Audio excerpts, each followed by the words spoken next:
Bonjour, monsieur Racine Bey. Bonjour Mahari. Doyen TV7 vous remercie de cet entretien que vous avez bien voulu lui accorder. Et nous profitons de l'occasion pour vous souhaiter un bon Ramadan. Merci beaucoup. Que Dieu exauce tous nos actes de dévotion pendant le mois béni. Amin ya Rabbal Alamin.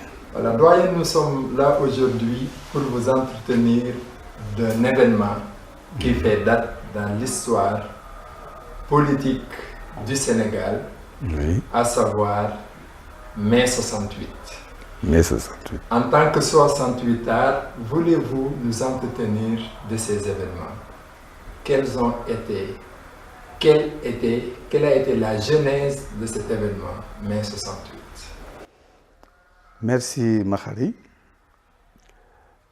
Pour parler de mai 68, je crois que, surtout pour la jeunesse d'aujourd'hui, il faut se rappeler qu'il s'agissait en réalité d'affaires de grève. Grève d'étudiants et d'élèves, pour les mêmes causes qu'aujourd'hui. Alors la particularité simplement, c'est que les moyens qui sont utilisés actuellement contre les étudiants et les élèves, on ne les utilisait pas comme on l'a fait maintenant. Alors en 68, disons pendant l'année scolaire 68-69, 1968-1969, nous avons fait une grève après avoir assuré un premier semestre. Et cette grève nous a amené à boycotter le bac de 68. Je reviendrai sur la manière dont nous nous sommes pris pour donc mener cette grève jusqu'au bout. Alors, les revendications étaient pratiquement les mêmes. Les conditions d'études, les bourses, et il se trouvait qu'en ce moment également, sur le plan social, le Sénégal également était dans une situation presque pareille que la situation actuelle. Alors, de telle sorte que, donc, on peut, valablement d'ailleurs, pour ceux qui l'ont vécu, comparer cette période à cette période-ci. Mais vous n'avez pas connu des retards dans le paiement des bourses comme le vivent actuellement les étudiants? Oui, vous savez, en ce moment, il n'y avait pas autant d'étudiants, c'est vrai. Et également, il n'y avait pas de problème de retard de bourse, sinon on parlait plutôt de la modicité des bourses. Mais en réalité, c'est les conditions d'enseignement et la situation économique du pays, n'est-ce pas, qui ont le plus motivé cette grève de 68. Et cette grève, certains l'ont vécue comme étudiants, mais d'autres l'ont vécue comme élèves, comme moi. Moi, je l'ai vécu plutôt comme élève en terminale. Ok, donc est-ce que la grève, si vous la comparez à celle que mènent les étudiants d'aujourd'hui, avait une telle intensité? Comment vous l'avez vécu, cette grève-là? Mais la grève a toujours une telle intensité. Il est vrai, comme je dis, il n'y a que le nombre, n'est-ce pas, de protestants qui varie. Mais sinon, il y avait une telle intensité. Parce que je me souviens, nous, quand on a fait la grève en 1968 à Saint-Louis, nous avons été très actifs. Vous savez, il y a ce qu'on appelle le lycée Ahmed Fall, le lycée des filles Ahmed Fall de Saint-Louis. Une nuit, nous sommes allés les déloger, les filles, parce qu'on n'arrivait pas à les intégrer dans notre processus de grève et on a été les déloger, n'est-ce pas, en pleine nuit au lycée Ahmed Fall, donc pour les amener à suivre les mots de grève. Voilà. Quel a été l'impact de la grève sur votre cursus scolaire? Alors c'est là où c'est important. Parce que comme j'ai dit, nous avions fait pratiquement le premier semestre. Et moi personnellement, avec mes camarades, on était en terminale. Et le bac approchait. Nous avons donc décidé, n'est-ce pas, en collaboration avec les gens, avec le pays, avec les étudiants et les élèves dans le pays, de boycotter ce bac. Et il fallait donc sensibiliser les autres et je pense que nous y sommes arrivés. Mais il se trouve que c'était difficile parce que vous savez, lutter contre un pouvoir n'était pas facile. Surtout que ce pouvoir avait beaucoup de femmes, comme disent les Wolofs, et il nous arrivait de travailler en cachette. Alors je me souviens que les réunions que nous faisions par exemple à Saint-Louis, on les faisait à Gokhumbat, le quartier qui fait face à la frontière entre la Mauritanie et le Sénégal, parce qu'on ne voulait pas être infiltré par exemple par les RG, les renseignements généraux. Et c'est à ce niveau qu'on faisait nos réunions, n'est-ce pas? Et après on s'éparpillait. On ne venait pas d'ailleurs ensemble, on venait en dispersé. Et ensuite, maintenant, on se retrouve, on dit ce qu'on dit et on s'en va. Pour vous dire donc que c'était une manière à nous de nous organiser pour en tout cas ne pas être arrêtés comme certains l'ont déjà été. Parce que à un moment donné, les forces de l'ordre ont arrêté 3 de nos camarades de classe. Alors je me souviens qu'il y avait un certain Diba, il y avait 2 ou 3 autres, et ils sont allés les interner à Bango. À Bango, Bango qui se trouve à quelques kilomètres de Saint-Louis, là où on forme donc les jeunes militaires de Bango. Et c'est là où on les a internés. Et on n'avait plus de relation avec donc ces grévistes. De telle sorte que les mots d'ordre, ils ne les recevaient pas. Alors il se trouve que maintenant, il y a un moment important ici qu'il faut souligner. C'est la veille de ce bac de 68. Nous nous sommes réunis, toujours en cachette, au lieu où j'ai indiqué, c'est-à-dire à Gokhumbat, et la question était de savoir si on allait faire le bac ou non. Alors lorsque la réunion a commencé, presque tout le monde a pris la parole, et in fine, on s'est retrouvé avec 2 groupes. D'abord, tout le monde était d'accord pour ne pas faire ce bac de 68.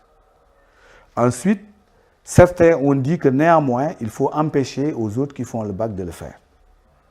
Et l'autre groupe, dont je faisais partie, n'était pas d'accord sur la formule. Parce que notre argument, c'était que nous avons assez sensibilisé nos camarades. Ce n'est pas la peine de se réveiller et d'aller les empêcher, ceux qui veulent d'aller les empêcher de faire le bac. Alors, in fine, on a retenu que ceux qui veulent n'ont qu'à le faire, mais la grande majorité a dit qu'on ne bougera pas de chez nous pour quoi que ce soit. Alors, qu'est-ce qui s'est passé le lendemain? Il faut d'abord souligner que les forces de l'ordre étaient postées à la descente du pont Faidherbe de Saint-Louis du côté de Sort. Et à chaque fois qu'ils apercevaient quelqu'un qui semblait leur être un élève, ils l'interpellaient pour lui demander où est-ce qu'il allait. Alors, s'il dit qu'il va faire le bac, on lui indique, n'est-ce pas, le car de gendarmerie qui devait l'amener à Bango. S'il bégaye, alors on le soupçonne d'être quelqu'un qui veut infiltrer et en ce moment, on l'intimide. Et tenez-vous bien, ce jour-là, la plupart des gens qui étaient d'accord pour empêcher les autres de faire le bac sont partis faire ce bac à Bango. C'est sur place qu'ils ont acheté des bics et qu'ils sont allés faire le bac à Bango. Donc, après 6 mois de grève, vous avez pu, le bac s'est tenu. Le bac s'est tenu après le premier semestre. Le bac s'est tenu après le premier semestre. Alors donc, ceux qui étaient pour aller voir ce qui se passe, la plupart ont acheté sur place des bics, n'est-ce pas? Et ils sont allés faire ce bac. C'est pourquoi d'ailleurs d'aucuns qui ont vécu cette période-là disent que c'était un bac qui avait été donné en cadeau, ce qui n'est pas impossible. Certains, je sais qu'avaient la capacité d'avoir le bac, mais je sais que d'autres n'avaient pas la capacité d'avoir le bac.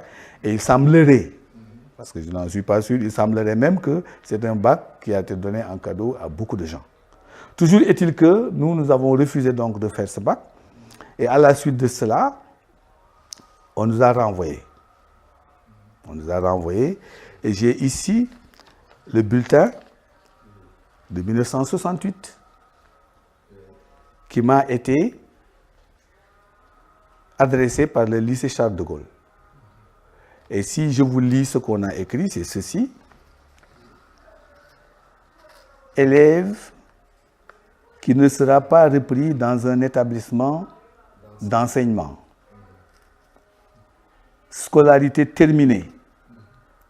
A refusé de subir les épreuves du baccalauréat, entre parenthèses, session de juillet 1969. Circulaire ministérielle numéro 0337, MEN, DT, ainsi de suite. Et la date, le 24 juillet 1969. Nous avons été expulsés à cause de ce que nous n'avons pas fait le bac pendant l'année scolaire 68-69, à cause justement de cette grève de 68. Parce qu'au moment où on faisait la grève, c'était en 68. Mais l'année scolaire, c'était l'année scolaire 68-69. C'est pourquoi on parle de grève de 68. En réalité, parce qu'effectivement, la grève a eu lieu en 68. Et donc, à la suite de cela, donc, j'ai été renvoyé du lycée Charles de Gaulle pour faire de grève et je suis resté tranquillement chez moi. Alors, entre-temps, il y a eu un concours que mon feu beau-frère, sur lequel je prie, parce qu'il est décédé, m'avait conseillé de faire ce concours. C'est un concours de commis d'administration. Il me disait que c'est un concours qu'on ne fait pas chaque année. On le fait rarement. Alors c'est une occasion pour vous de trouver un refuge en attendant maintenant qu'on se penche sur votre situation. Alors, j'ai refusé. Pourquoi? Parce que c'était un concours à base de BEPC. En ce moment, on l'appelait BSPC, et le brevet. Et moi, j'avais déjà le niveau du bac, comme donc la feuille le montre. Alors, il a beaucoup insisté et j'ai fini par faire ce concours. Maintenant, est-ce qu'il n'y avait pas une politisation du mouvement? Alors, dire qu'il y a une politisation du mouvement, on peut dire oui. On peut dire oui. Mais la politique, l'ampleur de la politique, de l'intervention de la politique dans cette grève n'était pas aussi considérable qu'on le dit. C'est comme aujourd'hui d'ailleurs. Aujourd'hui, ce qui s'est passé aujourd'hui, avec les étudiants de Sanar, les gens parlent déjà de politique, alors qu'en réalité, les partis politiques n'ont fait que regretter ce qui s'est passé et le déplorer. Alors, si c'est ça maintenant, faire entrer la politique dans une grève, exactement, on peut dire exactement la même chose, parce qu'en ce moment également, les rares partis politiques avaient réagi, surtout les partis d'obédience socialiste, d'obédience, communiste, avaient réagi donc en faveur des travailleurs, des étudiants. Et en ce moment, on a dit que c'était une grève en définitive politisée. Donc à l'époque, les relations n'étaient pas au beau fixe entre le régime senghorien et le mouvement étudiant ou le mouvement syndical? Non, pas du tout. Pas du tout. En ce moment, le régime de Senghor n'était pas en bonne intelligence. N'était pas en bonne intelligence avec le régime de Senghor. Et comme je le dis, à chaque fois qu'une telle situation se présente, on va vite pour dire que c'est politisé. C'est comme je vous ai dit ce qui s'est passé aujourd'hui. Est-ce que les partis politiques d'aujourd'hui devaient croiser les bras et ne pas faire un commentaire de ce qui s'est passé à Saint-Louis? Non. Ils ont parfaitement le droit, ces partis, de réagir et de déplorer ce qui s'est passé. Et il me semble que jusqu'ici, c'est ce que ces partis ont fait. Bon, actuellement, on célèbre le cinquantenaire de ces événements. Quel est le sentiment qui vous habite quand vous vous souvenez de cette histoire? Oui, le sentiment qui m'anime, c'est un sentiment, n'est-ce pas, de quelqu'un qui a participé à un événement que je considère de salut public. Puisque après ces événements de 68, il y a eu au moins une accalmie pendant un certain temps. Et je crois que si 68 n'avait pas été 68, certainement, peut-être qu'aujourd'hui, on n'en serait pas là. Mais toujours est-il que nous n'avons jamais regretté d'avoir perdu 1 ou 2 années scolaires à cause de ces grèves, parce que à la suite de ces grèves, je crois qu'il y a eu, tout le monde a constaté un léger mieux, quand bien même les hostilités ont pu reprendre maintenant, après, donc depuis lors, je veux dire, depuis lors. Voilà, à Saint-Louis où vous avez connu mai 68, où vous avez participé à la grève de mai 68, il s'est produit un événement malheureux, c'est-à-dire la mort d'un étudiant qui, comme vous venez de le dire, participait à une grève pour réclamer sa bourse. Alors, peut-on dire que c'est un éternel combat que les étudiants sont en train de faire? Oui, c'est un éternel combat que les étudiants sont en train de faire. Et je pense qu'aujourd'hui, il est temps qu'on mette fin à une telle situation. Parce que les explications qui ont été données jusqu'ici à propos de ces bourses qui n'ont pas été payées et qui ont motivé justement la mort de notre jeune, voilà, et nous prions sur sa tombe, n'est-ce pas, et nous souhaitons à sa défunte épouse, nous souhaitons à son épouse et à son enfant, n'est-ce pas, une longue vie et tout ce qu'ils ont espéré à ses côtés, que Dieu leur donne beaucoup plus que cela. Alors, je disais donc que c'est un éternel commencement, parce que les forces de l'ordre, à un moment donné, on a l'impression qu'ils ont reçu des ordres, parce que, en réalité, l'utilisation d'armes réelles contre les étudiants, n'est-ce pas, semble être quelque chose de préparé, parce que le fait de ne pas être payé, de faire du ngente tubaab, comme on dit, ça c'est une pratique qui date de longtemps. Alors, ce que peut-être, moi si j'étais le recteur de cette université, à la limite, si je ne peux pas faire manger les étudiants gratuitement, je leur dirais, écoutez, venez manger. Mais on retirera ce que coûte chaque repas sur votre bourse qui vous sera payée prochainement. Plutôt que d'aller appeler les gendarmes, donc de leur dire d'empêcher aux étudiants donc, de faire ce qu'ils ont eu à faire. Alors donc c'est très regrettable et je pense que ça devrait être en tout cas la dernière fois que de tels événements se passent ici au Sénégal, parce qu'en réalité, avec les développements, on se rend compte qu'il y a beaucoup de responsabilités à situer. Et à partir de la présidence, il faut dire la vérité, et ça descend au ministère et ça descend également au niveau des directions et des rectorats et consorts. Merci, merci Michel Daïf. Et nous vous souhaitons une longue vie de vivre encore une fois. C'est moi qui vous remercie pour m'avoir donné l'occasion, en tout cas, de donner un point de vue sur un événement qui me rappelle beaucoup de choses. Alors je souhaite simplement que les choses vont pouvoir se tasser parce que ce que nos étudiants réclament aujourd'hui se justifie. Parce qu'on ne peut pas laisser à chaque fois impunément les auteurs de tels événements. Et je pense qu'aujourd'hui, c'est l'occasion de taper sur la table et d'exiger à ce que tous ceux qui ont eu à jouer un rôle qui n'est pas le rôle qu'ils devraient jouer, que ceux-là donc soient sanctionnés pour qu'à l'avenir donc de tels événements ne puissent plus se reproduire. Merci Makhari de m'avoir permis en tout cas de me rappeler certains événements. J'aurais pu en dire beaucoup plus, mais malheureusement le temps ne nous l'a pas permis. Sinon je vous aurais détaillé beaucoup d'autres choses, n'est-ce pas, pour vous dire que déjà vous me parlez de grève de 68, mais nous, en tant que grévistes en 68, nous avons été trahis par certains de nos camarades. Parce qu'ils ont eu à faire le bac alors que c'est ce qui n'a pas été retenu.